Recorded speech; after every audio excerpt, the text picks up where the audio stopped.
র্যাপরিল machine. Spinning সেক্টরে যারা job করেন অথবা যারা টেক্সটাইল নিয়ে পড়াশোনা করেছেন তারা সবাই মেশিনটির সাথে পরিচিত।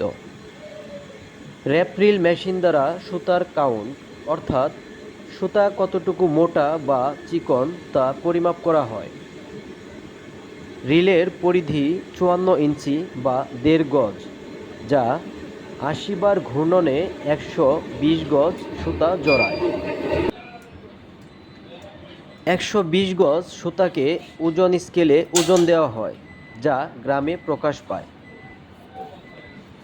সুতার কাউন্ট বের করার জন্য কনস্ট্যান্ট ৬৪.৮কে সুতার ওজন গ্রাম দ্বারা ভাগ করলে সরাসরি কাউন্ট বের হয়।